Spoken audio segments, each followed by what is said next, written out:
Are you a big reader of political memoirs, political writings? I am, and this book has completely changed the way I view British politics. Hello, everyone. Welcome to Harry's Book Cafe. Today, let's talk about Rory Stewart's Politics on the Edge. This book is the best political memoir, political writing I have read, period. All the previous ones that I read are really told from a prime minister's perspective. Everything was geared towards number 10 about policy, about international events. This one, however, is completely different. It peels away the curtain of mystery and showed us what a inner working of the Westminster is like. It showed us what being a backbencher MP was like. For those of you who are perhaps unfamiliar with who Rory Stewart is, here's a very quick bio. Now, Rory Stewart was a governor of a local province in Iraq. This was at the time when the country was under British and American rule. Now, disillusioned with Western interventionism and disgusted with a lack of exit policy, Rory Stewart left Iraq, left his job as a governor, and joined Harvard University to become its political professor. Now, part of the reason that he became a professor was also because he wanted or believed that he could, through his brilliance, influence Obama's foreign policy. However, he realized that this was not possible. He understood at that time that the only way to change a political decision, to influence a political a course of action, the only way he can do that is become a member of parliament. And that's why he went back to Britain and became an MP, a backbencher MP. Many years ago, I fantasized of becoming a backbencher MP myself, not partly because I loved the power, and partly came out of the desire, the genuine desire from me to do something for the local constituent. Rory Stewart, through the book, showed us what a life of a backbencher MP really was like. And it showed us just how difficult, how demanding a job is like. So let me give you a quick example. So this is from his actual book. Let me give you a quote. So this is Rory Stewart speaking. I received 20,000 emails in the first year, one for every 3 votes in the constituency. They asked me to block housing estates and wind turbines, to finance flood barriers, expedite single farm payments, transfer breast cancer service, ban heavy tractors from rural roads, and open train lines closed 50 years earlier. The email implied that some of my constituents perceived me as a figure of immense power, personally responsible for quasi-judicial decisions in control of local budget. Now, after reading that, I understand just how childish I was by thinking of becoming an MT.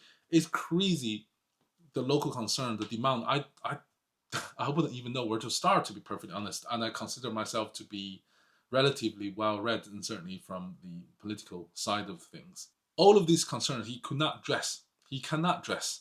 He can shout about it in the parliament, but nothing will get done.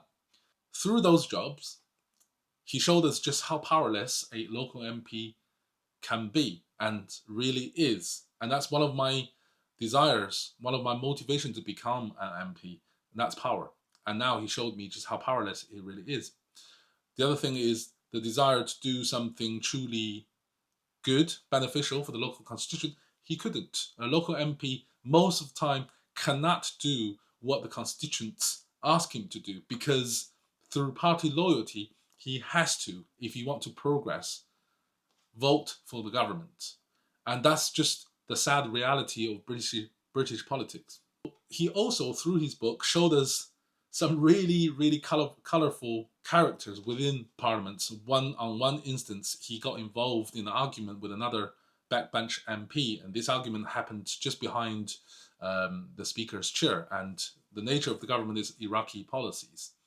And this other MP was quite big and a notorious bully within MP, and he threatened to punch Rory Stewart, pause, in the nose. So that made me laugh. And another example was that George Osborne, I think many people are quite familiar with him. He was the Chancellor of the Exchequer under David Cameron. And Rory Stewart, involved in an intellectual sort of conversation with him, says, George, I need more money to spend on the environment. And Osborne said no. And then Rory Stewart came back and said, why can't we lead on environment? It's also politically benefit to the party. And George Osborne came back very deadpan and straight faced, told him, because we are conservative. So that really, in that one simple sentence, shows us what kind of person George Osborne really is. And talking of George Osborne, there's also a quite interesting description. George Osborne once was involved with a bunch of backbenchers because he needed support for David Cameron. So he got involved with backbenchers having this meeting. And in one part, he said, we are conservative. When he said that, he lifted nose as if he was waiting for a statue to be made, or in Rory Stewart's own words, anticipating for a punch. And that made me giggle. And I think throughout the book is quite a bleak outlook of British politics. And yet he has the ability to wave through some of really light-hearted moments in the book to break out those bleakness. And I think that gives us a sense of what the writing style is, what his prose was like. He also showed us just how fertile, how ridiculous the political appointment system really is. He gives us really good examples. One doctor was appointed to be the Secretary of State for Justice, and one lawyer was appointed to be the Secretary of State for Health. There should be the other way around. The other more immediate example was that when Rory Stewart was promoted to be a junior minister position under Secretary for this Department of Environment, Rural Affairs and Farming, guess what? His boss at the time was Liz Truss, the genius. And one of the first conversations they held, Liz Truss told Rory Stewart, as head of that department, is that she did not believe in farming. This is crazy, right? So it showed us political appointments are made not because of meritocracy, not based on meritocracy, but based on blind loyalty. And that really made me think, that made me sit back and ponder, how can British government function effectively if appointments are made on loyalty rather than meritocracy? It's crazy. Talking about Liz Truss also lead us to the second point of a problem, and that is civil servant resistance.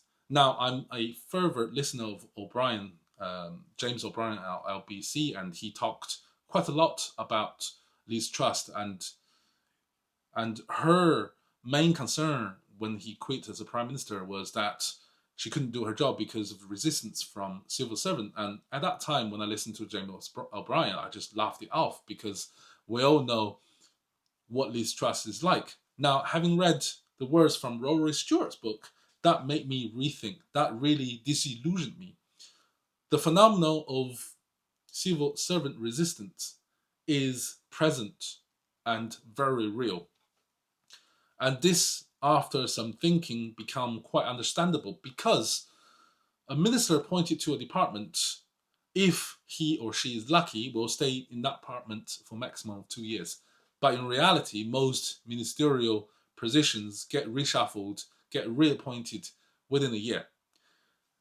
When he or she left, a new successor takes his place, will introduce a new set of plans or new set of strategies.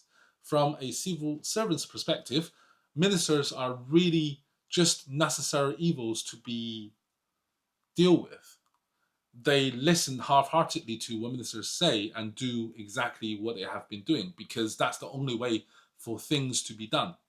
It is not civil servants' fault. It is the system that has been set up to run departments. And again, that makes me question the British political system. The government has so much more potential to get things done, so much more efficiency that can be generated if a minister can stay in his post or her post for much longer. I think one of the biggest things that I learned from this particular book that I have not learned anywhere else is just how multifaceted an impact of a single political decision can really be. Give you a quick example.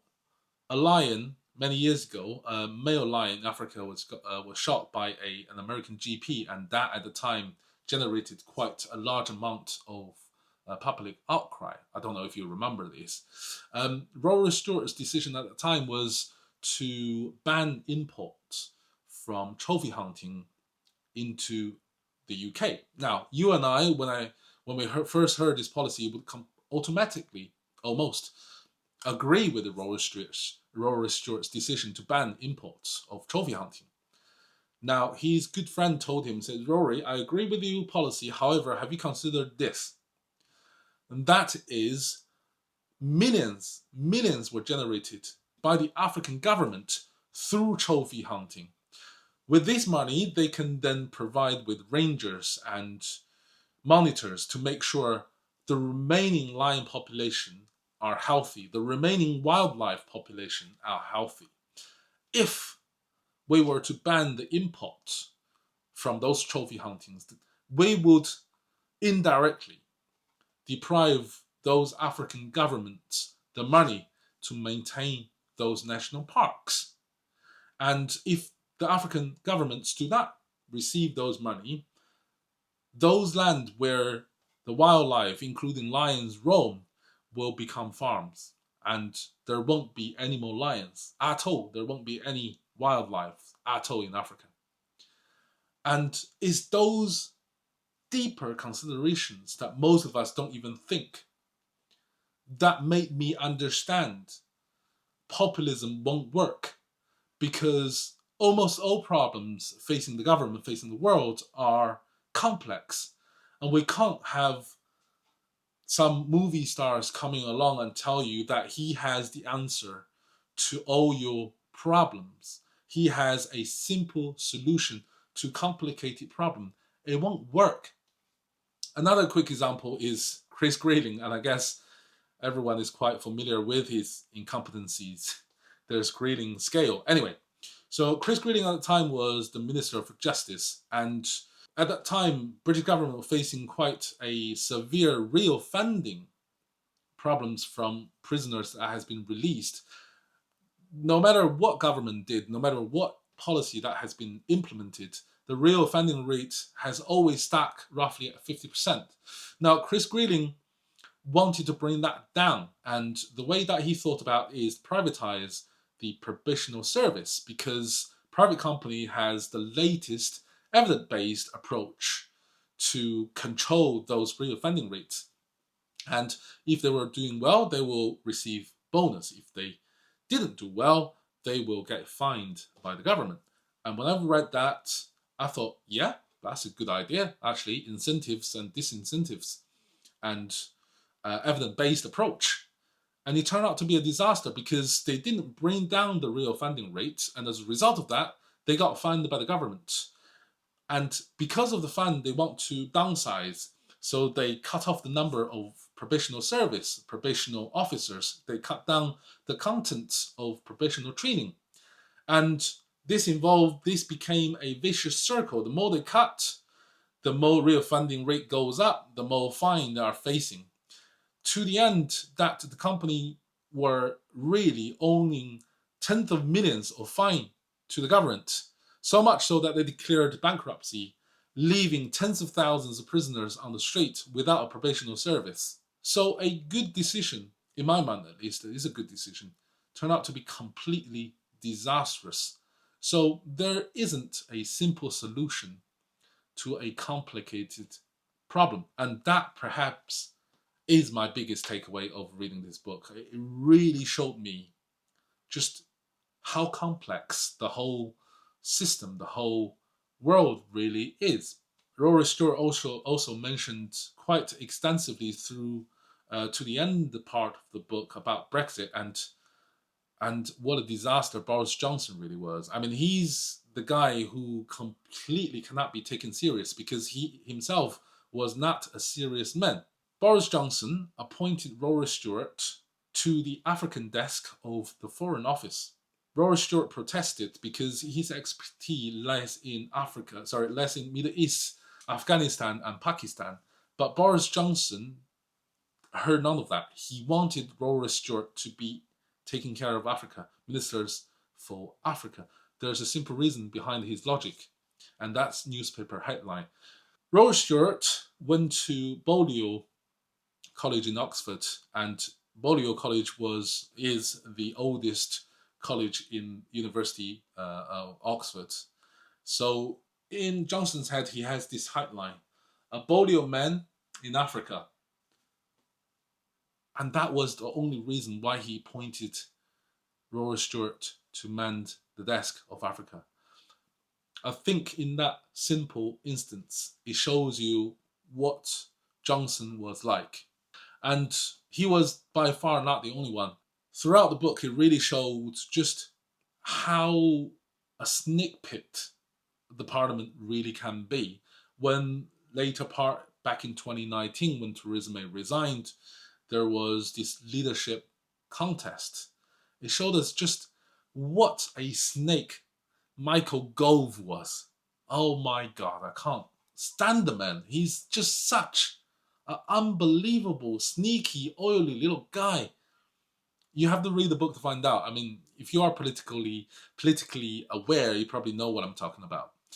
Apart from that, it shows true human nature, how easy it is to give up what we believe in the face of power, in the hope of getting power. And Robert Bacland, Wales minister, he has showed publicly just how much hate he has for Johnson. And yet, when Johnson offered to make him the Director General, he forgot all about his previous dislike of the man and backed Johnson to be the Prime Minister. Yeah, it's a long review, guys, and that's pretty much it. I beseech you, if you are interested in British politics, this is the book that you really should read.